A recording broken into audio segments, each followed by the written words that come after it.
Si vous êtes quelqu'un de persuasif qui n'a pas de jambes, vous persuaderez quelqu'un de vous porter. Si vous n'avez pas d'argent, vous persuaderez quelqu'un de vous en prêter. Si vous êtes quelqu'un de persuasif et seul, alors que vous ne voulez pas l'être, vous trouverez un ami ou une partenaire. Si vous êtes persuasif et que vous avez un bon produit à vendre, vous trouverez quelqu'un pour l'acheter.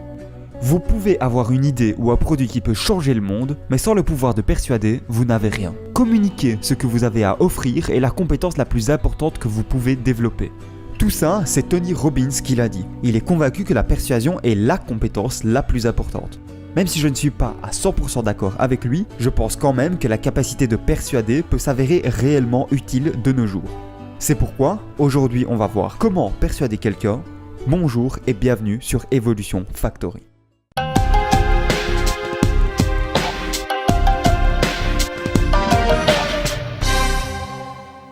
Commençons par définir persuasion. Le dictionnaire Larousse nous dit que la persuasion, c'est amener quelqu'un à être convaincu de quelque chose, à croire quelque chose.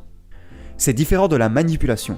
La manipulation, c'est amener quelqu'un insidieusement à tel ou tel comportement, le manœuvrer.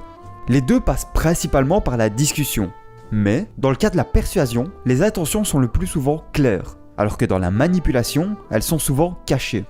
L'ouvrage roi dans le domaine de la persuasion est La rhétorique de Aristote. Aristote y présente 3 registres de persuasion. Selon lui, on peut être persuadé par le caractère moral de la personne, c'est l'éthos, par les émotions qu'elle nous procure, c'est le pathos, ou par son raisonnement, c'est le logos. Intéressons-nous de plus près à ces 3 registres de persuasion. Tout d'abord, l'éthos, qui est la persuasion par le caractère. Elle est basée sur la crédibilité et la réputation de la personne. Plus une personne est ou a l'air d'être honnête, intelligente, capable, digne de respect, etc., plus on sera facilement persuadé par cette personne, car on lui fera plus facilement confiance. Comment peut-on utiliser ce moyen de persuasion ? Le moyen évident de persuader par l'éthos est d'incarner réellement ses valeurs, ce qui pour certaines peut prendre plusieurs années en fonction de votre poids de départ. Cependant, dans la vie courante, c'est souvent le statut social qui va permettre de persuader par l'éthos. Ces 2 méthodes sont très bien, mais il faut déjà être un minimum accompli, avoir fait des choses dans sa vie pour pouvoir les utiliser.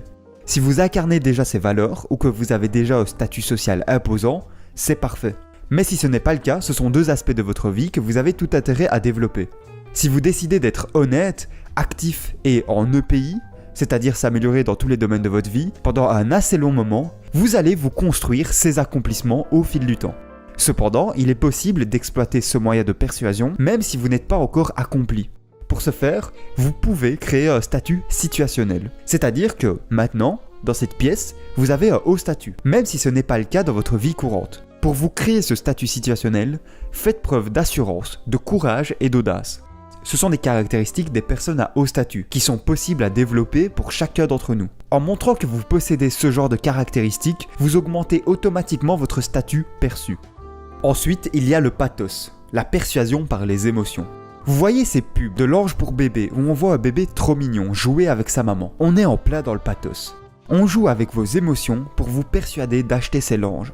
En effet, en fonction de notre état émotionnel, on est plus ou moins enclin à adopter une nouvelle idée. Pour utiliser ce registre de persuasion, le storytelling est un outil très puissant. Racontez une histoire chargée émotionnellement, avec passion. Faites référence aux croyances et aux valeurs de l'interlocuteur, et vous le persuaderez beaucoup plus facilement.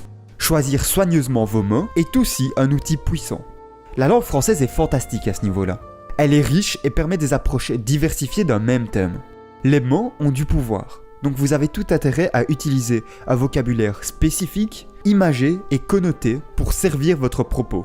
L'idéal est même de combiner le storytelling et le pouvoir des mots. Par exemple, je suis beaucoup plus à même de vous convaincre de ne pas conduire en étant saoul si je vous dis « Un proche m'a été tragiquement arraché lors d'un terrible accident. Conduire saoul, c'est du suicide. » Plutôt que si je vous disais « Il y a des gens qui meurent en prenant la voiture en étant ivre. Conduire saoul est vraiment dangereux. » Dernièrement, il y a le logos, la persuasion par la logique. Cette approche fait appel au côté rationnel de la personne. Le logos, c'est utiliser le raisonnement, la logique, des preuves, bref, du concret pour parvenir à persuader quelqu'un. On a tendance à être facilement convaincu par une logique forte, qui est simple à suivre. Pour l'utiliser, vous devez vous baser sur des preuves. Ces preuves peuvent prendre la forme de faits concrets, de chiffres ou de sciences par exemple. Elles doivent aussi être organisées par une logique implacable. En logique, quand on met en avant une série d'affirmations, appelées prémices, desquelles on va tirer une conclusion, on appelle ça une déduction. Ce genre de logique est particulièrement simple à suivre et donc est très persuasive. Il y a d'autres types de raisonnement, comme l'adduction et l'abduction, mais je ne vais pas les aborder ici. Je vais dédier une vidéo complète à la logique, car c'est une compétence extrêmement utile dans la vie de tous les jours. Pour convaincre, vous allez souvent utiliser un mélange de ces 3 moyens de persuasion. À côté de ces moyens, vous pouvez aussi utiliser des techniques spécifiques pour persuader. Une des plus efficaces est de penser win-win. Si vous devez persuader quelqu'un, trouvez un moyen pour que vous soyez tous les deux gagnants au final. Par exemple, si vous voulez convaincre un ami de vous aider à déménager, à la place de lui dire que ça vous ferait vraiment plaisir et que vous avez besoin de lui, dites-lui plutôt que ça sera amusant de se moquer de tous les trucs inutiles que vous avez pu acheter et que vous en profiterez pour discuter autour d'une bonne pizza par la suite. Une autre technique est de créer des incitants. Des incitants économiques, pas forcément de l'argent, cela peut aussi être un échange de services. Des incitants sociaux, on est forcément plus enclin à accepter quelque chose qui améliorera notre réputation.